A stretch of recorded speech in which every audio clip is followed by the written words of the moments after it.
What's up guys, Macadii here, and today we guys the Week 2 battle of the Pokemon Fight Club where I'm up against Rockstarr, coach of the Manchester Magikarps. Now if you're excited for this, don't forget to hit the like button down below, I'd really appreciate it. If we could get this to 70 likes, that would be absolutely insane. The last one almost is at 90, which is just absolutely crazy. You guys just came out for the last one. So I hope you guys do manage to come out for this one because it just really supports it. But what we're going to do now is we're going to jump into what the guy has got, what I'm bringing to handle that, and then we're going to go into the battle and I'll talk you through why, sort of why I chose certain moves, and you guys know how it works from week 1. But anyway, the guy has got Mega Pinsir, Terrakion, Hawlucha, Dragonite, Krookodile, Galvantula, Yanmega, Clawitzer, Bronzong, Aggron, Mawile, Haunter, Masquerain, and Lapras. That will be down in the description as well, so you guys can have a look at that for reference while I'm talking about this.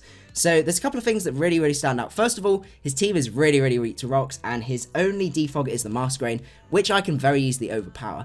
If he does manage to get them up, I just need to make sure I get rid of them. I can make sure just Walnut keeps setting up rocks. So it's not going to be the worst thing in the world. With Mega Pinsir around, you need rocks up, and also with a team just so weak to rocks, it's just imperative to make sure to do that.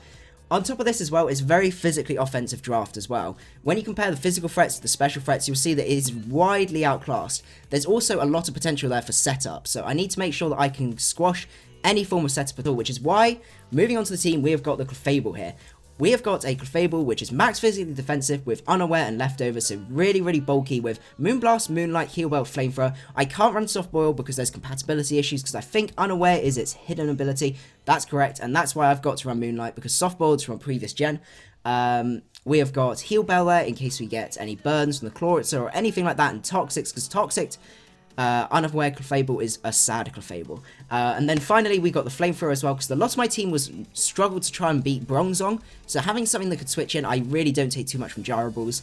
It's really nice, and then I can free it here with Flamethrower. So that was the plan with that. It was originally T-Wave, but then I realised if he switches in on the Bronzong on a T-Wave, I am in so much trouble because that is just going to do so much damage to everything on my team. So that's why I decided to go for that. And this basically walls a lot of his threats. It can wall certain forms of Terrakion, handles Hawlucha fine, Dragonite's absolutely fine, non-choice Krookodile I can handle as well, and a lot of his special threats, like his weaker special threats, I can wall as well. So this is my main sort of all-round wall. I am putting a lot of pressure on Clefable, I must admit, for this match, but I think going a little bit more offensive for this one is the better way to go. The next one I wanted to have is obviously Mega Metagross, because Mega Metagross is spooky, so spooky, and I ran a lot of calcs, and this moveset plus agility OHKOs so many of his mons, and with this form of agility, I outspeed Scarf Terrakion, which is his fastest Scarfer.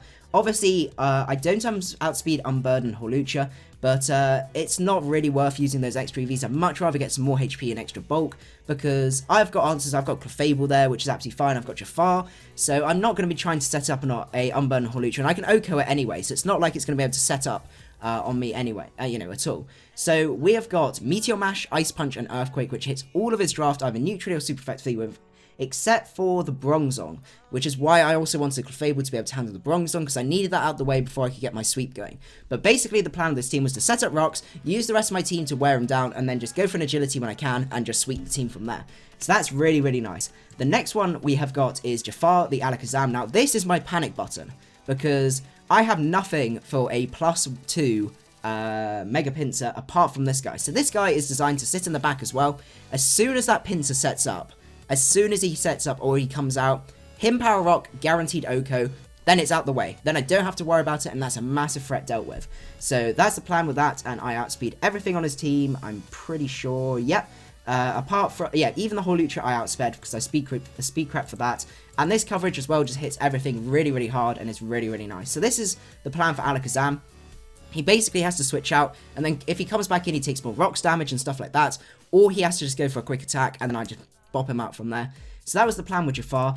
We've got Choice Scarf Hail Hydro, because he really doesn't have much of a switch into this guy. He could bring in, what was it? It was the Mawile could be a problem, because obviously the first 4 moves Mawile completely handles, but then we got the Flamethrower on there, and that's what the Flamethrower is for, because that OHKOs defensive Mawile, because I'm expecting either the Bronzong or a defensive Mawile to try and handle Bullet Bill, to try and get Intimidates and stuff like that. But even at -1, Bullet Bill still 2-hit KOs Meteor Mash, so that's pretty nice, so he can't even switch in, and obviously Earthquake's going to be doing a lot as well. Next, we've got the Forretress, which has got a slightly funny set. We have got max HP. I don't know why that's meant to be 248 to be able to switch into rocks a few more times, with 40 in attack and 216 in defense with a impish nature. So you may be wondering, why are we putting 40 in attack? So what I've done is I anticipated potentially the Galvantula coming to set up Sticky Web, which would be really, really annoying. It would stop my Bullet Bill in its tracks. Jafar struggles, Hail Hydra is fine, but Ollie also struggles, and it just would make my team really, really sad. So I set this up in such a way that if he goes for Sticky Webs as I go for Stealth Rock, he goes for Thunder as I go for Rapid Spin, brings me down to Custat range, and then an Explosion from there is guaranteed to Oko. Guaranteed to Oko, because he's got to run max speed on that to speed tie with Ollie, so he can't be running any form of bulk at all. And with 40 in attack, Rapid Spin plus Explosion, even both of them with maximum min damage, is a guaranteed Oko, and then we don't have to worry about Sticky Web at all. So that's the plan with that one there. And then finally, we have got a Keldeo, which is Scald, Secret Sword, Icy Wind, and Him Power Rock. This is my switch into Clawitzer, because Clawitzer I did not have a switch in at that point, and also it just hits things relatively hard. I'm not expecting it to do massive amounts of work.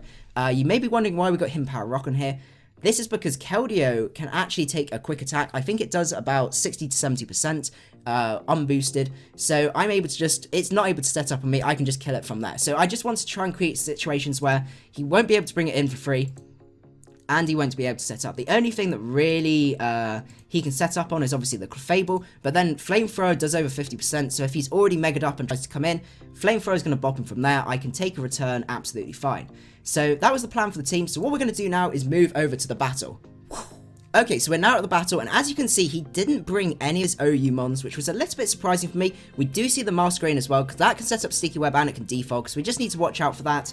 The other things that were interesting was I was surprised to see Lapras. I was expecting Clawitzer, just because Clawitzer's got that Dark Pulse and the Mega Metagross. That's most likely either Scarf Krookodile or Scarf Haunter, or both, so I'd need to scout for that first before I do anything with Mega Metagross.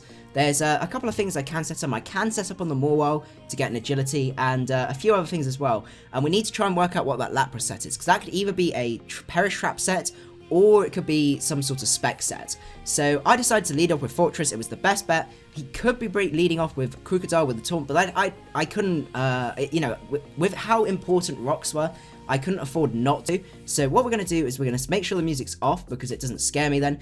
And so we lead off with Walnut here as he leads up with Zoro. So he does go for that taunt there, which is really unfortunate. Now, originally I thought, okay, so he's not Scarf, but that does not prove anything. He could still be Scarf, because he needs an answer to Mega Metagross. None of his team outspeeds Mega Metagross right now, so I'm expecting 1 to 2 Scarfers, because I know this league likes to do multiple Scarfers. So he goes into Lapras as I go out into Dovahkiin, because that was my best switch into that Krookodile. The double there made me think he probably is Scarf there, but with Scarf with Taunt, just to try and stop me from setting up rocks, and also throw me off a little bit. You can sometimes, you know, Scarf as rocks and sometimes things like that.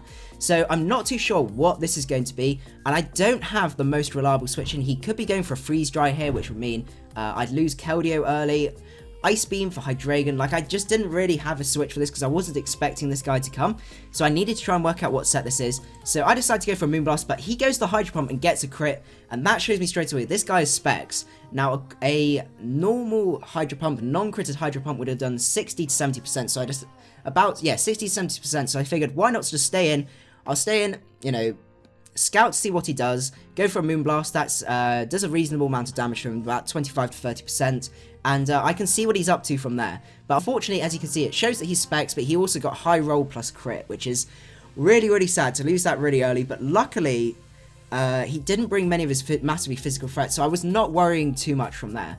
So I need to get this guy out of here, so I do go into Keldeo. I did try and decide whether to go for a water move or not, but Hydro Pump still did quite a decent chunk, so I figured I need to try and work out what this guy's up to. So I decided to go for the Secret Sword, as he does end up switching into the Haunter.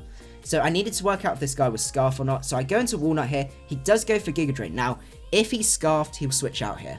If he isn't Scarfed, he's going to stay in a Shadow Ball. I can take a Shadow Ball, and I can set up my rocks, which is what we need. So he ends up going out into Masquerain, which is absolutely fair enough, as I set up my Stealth Rocks here.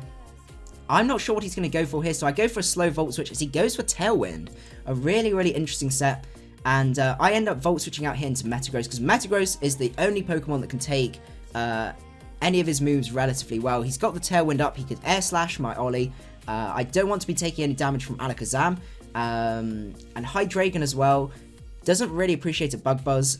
And I figured this was probably my best switch in from here. So I Mega up at here as he does go for that Defog, and we're able to Meteor Mash, and that's great. Double Vision is out of the way, so if we can get up our rocks now, they're guaranteed to be up. Goes out into Haunter, 100% Scarfed there.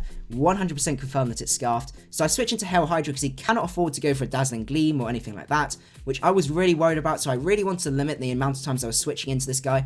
But he does show that he's got the Destiny Bond, so I'm just going to U-turn here as he ends up switching out into Mawile. So I needed to make sure that's his switch into Mawile there. So I knew I had the Flamethrower, so I'd be able to roast him later on if I needed to. But now this is my opportunity to get my rocks up, which is just absolutely fantastic. So at this point, I go to set up my rocks as he goes into Pinsir. Now, at this point here, I could go for an Explosion, which would do about 50%, but then, to be honest, Walnut still has a good amount of HP. I could Explode on something later. It still had Walling potential. I could switch it into the Mawile. I could switch it into the Krook. Like, it still had good uses for me. So I decided just to go for the slow Volt Switch here, decide what he had to do. I had the Panic button as well, so I was not worried at all. So he does Mega up here.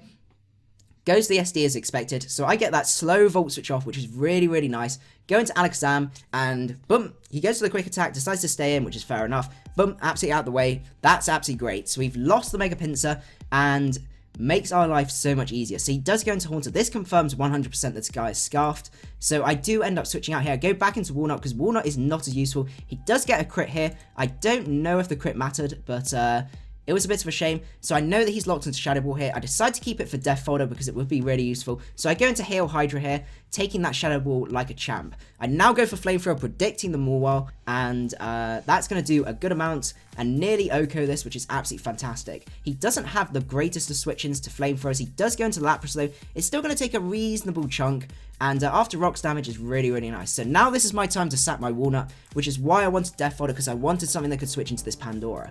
So I do get that off there. I go into Metagross. I now know that he's locked into Freeze Dry because he is confirmed specs from the calcs. So I can set up my Agility here, which is really, really nice. So I go for the Agility here to try and get, not necessarily a sweep, but a lot of damage off here. He does go for that Sucker Punch, doing absolutely nothing. That HP investment made so much difference to this guy. And basically I outspeed everything. Goes into this. I'm able to Meteor Mash and just basically start getting a sweep going, which is really, really nice. Does go into Zoro here. I calc this. Unfortunately, I don't kill, but he did expect me to switch out there. That's why he went for the Pursuit. So I do go for the Ice Punch again, because I could have potentially switched out into Hydreigon. He was Scarfed, so he would have to make a really, really tricky choice from there. But which is why I don't blame him if we go for Pursuit. That was probably his best bet. But unfortunately, I did stay in and take him out from there. And then finally, just clean up with Spectre. So a really, really nice clean up from Bullet Bill there. Just showing how spooky that guy is. So I hope you guys did enjoy the battle. We did finish with a 4-0, and we're currently 2-0 in the league, which is really, really exciting. So I hope you guys did enjoy. If you did, don't forget to leave a like as well. Show your support for the Bouffalant Bills, and I will see you guys at the next one. Macadii out.